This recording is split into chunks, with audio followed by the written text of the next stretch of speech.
Mi nombre es Fernando Martínez, investigador del Instituto de Estudios Ambientales. En la tarde de hoy les voy a presentar los resultados de los productos 1 y 14 correspondientes a la propuesta a nivel de prefactibilidad de la evaluación ambiental estratégica del subsector de hidrocarburos en el Valle Medio del Magdalena y los indicadores a evaluar por la ANH para el uso del agua por la industria petrolera. El contenido de la presentación incluye inicialmente la metodología general de trabajo, esto es las actividades que se desarrollaron para dar cumplimiento con los productos. En segundo lugar, cómo se fueron desarrollando estas actividades. Y por último, las características que tienen los productos en el documento. A nivel de la metodología general de trabajo, fue a través de una revisión de información secundaria,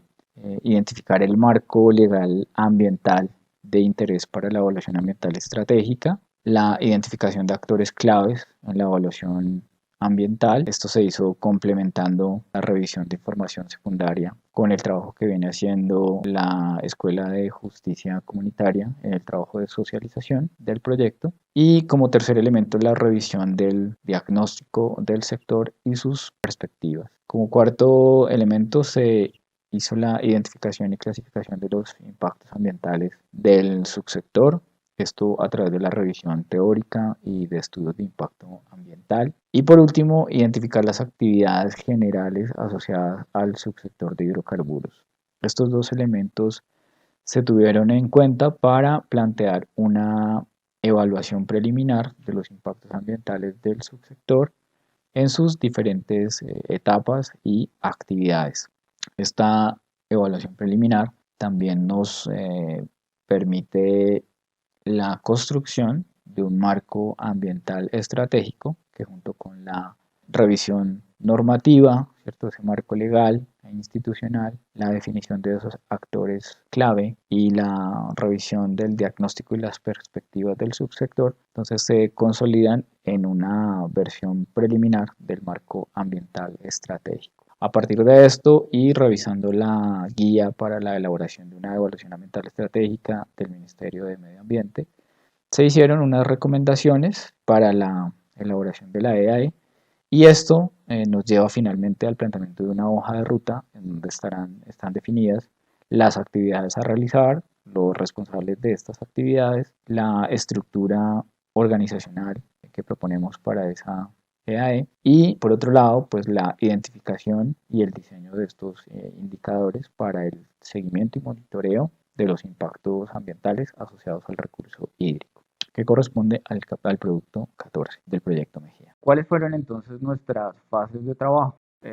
Como les decía, partimos de esa revisión bibliográfica en donde se consultaron 317 fuentes. Intentamos que el ejercicio fuera lo más amplio posible, que considerara una cantidad suficiente de fuentes que tengan unas características como son, pues, que sean confiables,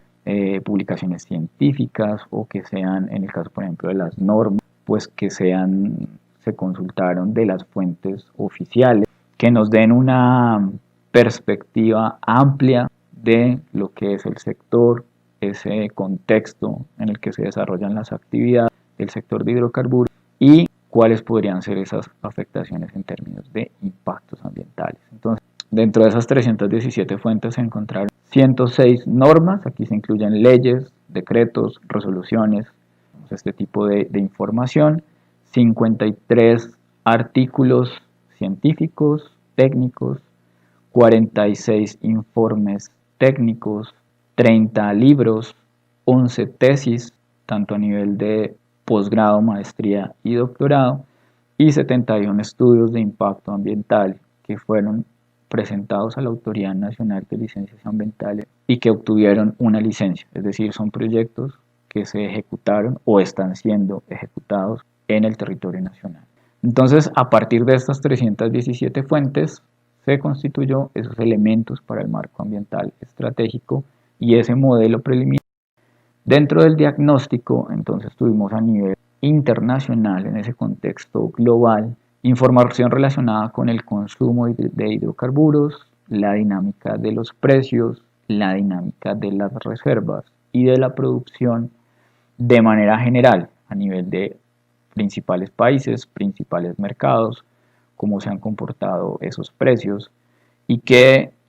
cuáles son los factores que determinan la dinámica de este subsector a nivel global. Ya en el contexto nacional, entonces ampliamos el análisis para incorporar otros elementos como son cuál es el rol de los hidrocarburos en la economía nacional, qué tan importante es esta actividad para la economía del país,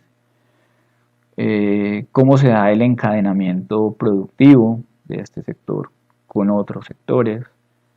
cómo se ha venido comportando la exploración de los hidrocarburos, ¿cierto? De los yacimientos, nuevos yacimientos, cómo se da esa relación entre las reservas y la producción que nos indican en términos de tiempo, cuál sería la autonomía del país para satisfacer esa demanda de hidrocarburos, durante cuántos años si no se incorporan nuevos yacimientos, si no tenemos un aumento en términos del número de pozos productivos, ¿cierto? Durante cuánto tiempo tenemos posibilidad de satisfacer esa demanda, más o menos es lo que indica la relación de reservas y producción. ¿Cómo está en este momento la explotación, el refinamiento, la producción de combustibles y en términos generales, cuál es la perspectiva hacia dónde va el sector? Esto fue lo que se analizó en el contexto nacional. Dentro de los elementos entonces que se consideraron para el marco ambiental estratégico, que es el primer paso para la evaluación ambiental estratégica, es definir, bueno, finalmente cuáles son los elementos que vamos a considerar para poder plantear esos objetivos, para poder definir las actividades que nos pueden permitir cumplir con esos objetivos, qué alternativas tenemos a nivel, por ejemplo, tecnológico, y para esas alternativas, cuáles serían los posibles efectos, los posibles impactos ambientales. Entonces partimos por hacer ese análisis institucional en el que se incorporó ese análisis de la normatividad. Ya vimos en las diapositivas anteriores pues, que el volumen fue bastante grande. En esa revisión de leyes, decretos, resoluciones y políticas, tanto ambientales como sectoriales, para poder definir cuáles son entonces los elementos a considerar y cuál es la relevancia que tendrían dentro de la evaluación ambiental estratégica. El segundo punto entonces fue el análisis de agentes, que aquí pues hay que considerar que es una identificación de actores preliminar que se hace con base en información secundaria y también con lo que ha venido trabajando la Escuela de Justicia Comunitaria en el proceso de socialización, y esa información pues también fue considerada, pero en este caso pues hay que aclarar que corresponde a un ejercicio de identificación preliminar en donde hay actores que nosotros hemos denominado genéricos y que ya en la ejecución de la evaluación ambiental estratégica será necesario pues entrar a detallar y a identificar de manera mucho más particular, es decir, con nombres y apellido y ubicación, para poder tener un proceso de participación amplio, transparente y que le ofrezca a la sociedad colombiana pues una confianza, ¿no? Una tranquilidad respecto a que se consideraron todas las perspectivas posibles y que están presentes en el territorio, en el Valle Medio del Magdalena. Otro factor que se consideró entonces fue el análisis del proceso de planificación del sector, cómo actualmente se planifica las actividades del subsector de hidrocarburos, cómo se llevan a cabo las subastas, la contratación, los diferentes tipos de contratos, el proceso de evaluación ambiental como un requisito para la ejecución de los proyectos, digamos como todas estas actividades previas a la ejecución de esas actividades. Entonces, el análisis del proceso de planificación va a ser la base, porque como les comentaba, la evaluación ambiental estratégica lo que intenta es incorporar dentro de los procesos de planificación esa dimensión ambiental. Entonces, el proceso de planificación sectorial, en este caso del subsector de hidrocarburos, nos permite entonces identificar en qué puntos cabe la participación y, por tanto, cuáles deberían ser esa ruta crítica, esos puntos en los cuales va a tener una mayor incidencia la participación de esos diferentes actores sociales, esos agentes que hemos visto en el punto anterior, y cómo entonces esto se puede traducir en un ejercicio de identificación de los posibles impactos derivados de esa implementación de ese plan, y desde allí entonces poder hacer esa retroalimentación del proceso de planificación para intentar disminuir esos efectos ambientales, esos impactos ambientales negativos y potencializar los positivos. ¿Cuáles son las alternativas con que se cuentan actualmente de manera general? Aquí no se intentó pues hacer una particularización, en principio porque no se han definido los objetivos y no se han definido, esto lo tiene que hacer el sector, ¿cierto? Lo que tiene que hacer la autoridad, en este caso, pues la ANH, junto con el Ministerio de Ambiente. Esta es una actividad que consideramos no puede ser delegada a ningún otro actor, a ningún otro agente, porque va a requerir el apoyo en términos de presupuesto, de capacidades técnicas, de apoyo institucional. Por tanto, pues le corresponde a la ANH y al Ministerio de Ambiente el definir esos objetivos ambientales y desde allí pues poder hacer todo el ejercicio de evaluación ambiental estratégica. Pero para aportar a esa definición de los objetivos, entonces lo que hicimos fue hacer una revisión de las políticas ambientales y sectoriales para identificar cuáles son esos ejes, esos direccionadores que se deberían considerar al momento de plantear los objetivos. Ya llegando al modelo de evaluación preliminar, entonces lo que hicimos fue una revisión de los impactos que se presentan sobre el medio físico, el medio biótico y el medio social, considerando 71 estudios de impacto ambiental, que como les digo son proyectos que fueron licenciados y que están en ejecución o fueron ejecutados en el territorio nacional. Y el resto de fuentes que nos van a dar un panorama que es complementario, ¿no? De un lado, los impactos desde la revisión de literatura, de bibliografía científica y técnica que nos dan ese soporte teórico, por llamarlo de alguna manera, y por el otro lado el soporte empírico, la evidencia de que esos impactos efectivamente se han considerado dentro de los estudios de impacto ambiental o no, porque hay algunos en donde definitivamente no son reportados, pero el que no se reporten no quiere decir que no se den, quiere decir que en la elaboración de los estudios pues no se han considerado de manera particular.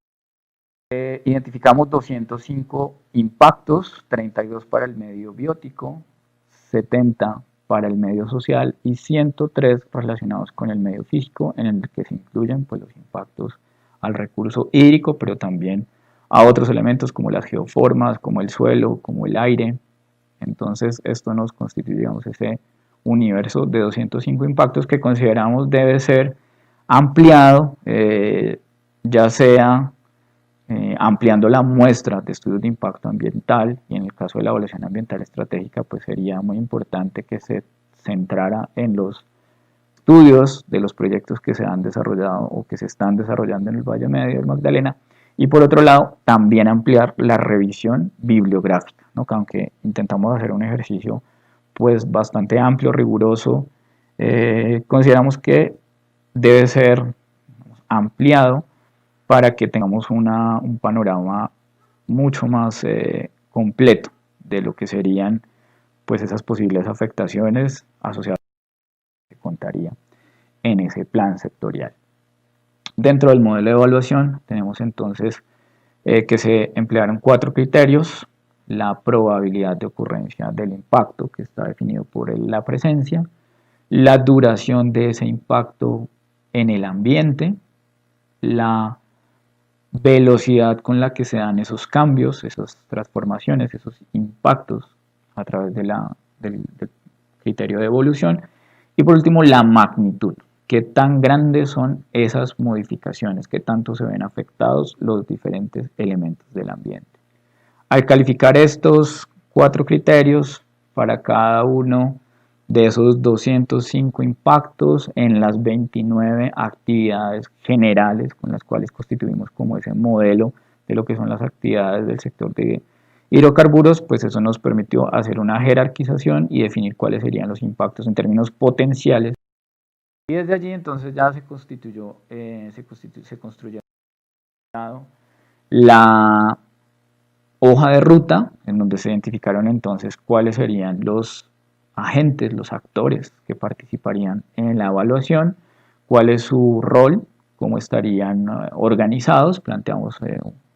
una estructura organizacional donde se incluye una mesa interinstitucional y unos comités que permitan apoyar diferentes actividades, todo basándonos en la metodología del Ministerio de Ambiente para la elaboración de una EAE. La definición de las actividades etapa por etapa dentro de la evaluación, siguiendo ese marco que nos da la metodología, y el tiempo estimado de ejecución, que en este caso pues, hemos intentado sobre el conocimiento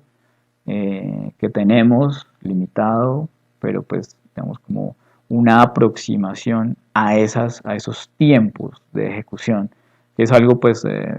incertidumbre grande, porque realmente pues dependerá de diferentes instituciones, de diferentes agendas sectoriales, y pues esto hará que los tiempos puedan cambiar de manera significativa. Y ya llegando a los indicadores, entonces lo que hicimos fue plantear indicadores tanto para el sistema hídrico natural como indicadores que nos permitan evaluar la intervención antrópica. Dentro de los indicadores del sistema hídrico natural tenemos entonces asociados a la oferta y a la dinámica del recurso. Por el lado de la oferta, pues evaluar justamente eso, la oferta hídrica, y por el lado de la dinámica, el nivel freático, los caudales, dándole una especial relevancia al caudal ecológico, y los procesos de escorrentía. Se plantearon objetivos para cada uno de estos elementos. Y por el lado de la intervención antrópica, entonces indicadores que miden la presión por uso. Allí tendremos la huella hídrica azul, índices de uso del agua, índices de eficiencia en el uso de esa agua, índices de el agua que no es retornada a la cuenca, como una estimación pues, de esa presión que se está ejerciendo sobre el recurso, e índices relacionados con la extracción de agua subterránea. Por el lado de la presión por contaminación, tenemos la huella hídrica gris y el uso de agua para la disolución de contaminantes, que en este caso no es el agua que toma del subsector, el agua que está siendo empleada, sino aquella que se necesita para poder disolver esos contaminantes, que son vertidos o que son puestos en el ambiente. En términos de calidad del agua, pues indicadores relacionados con los parámetros físicos, los parámetros químicos, los biológicos, el índice de calidad del agua y el índice de alteración potencial de la calidad del agua. Y finalmente, en términos del riesgo, se plantea entonces el indicador de escasez de agua. Esto constituye entonces una batería de indicadores de más o menos 40 indicadores que nos van a dar un panorama pues completo respecto a cómo está el recurso, cómo está siendo empleado y cuál es la presión, ¿cierto? Y esos impactos que se están dando a nivel territorial y sectorial. Y este sería entonces el producto. Con esto entonces se da cumplimiento a la entrega de estos dos productos, tanto el producto 1, que específicamente corresponde a esa hoja de ruta, pero para que poder llegar a plantear la hoja de ruta, pues fue necesario hacer todo ese recorrido del diagnóstico internacional, diagnóstico a nivel nacional, el marco normativo, la identificación de actores, la identificación de impactos para poder plantear entonces esas diferentes actividades junto con sus roles, responsables y tiempos de ejecución y la secuencia de esas actividades. Y por último, esa batería, ese set de indicadores para evaluar los impactos curso hídrico. Entonces, pues esta fue la presentación de los productos. Les agradezco mucho por su atención y quedo atento si hay alguna pregunta.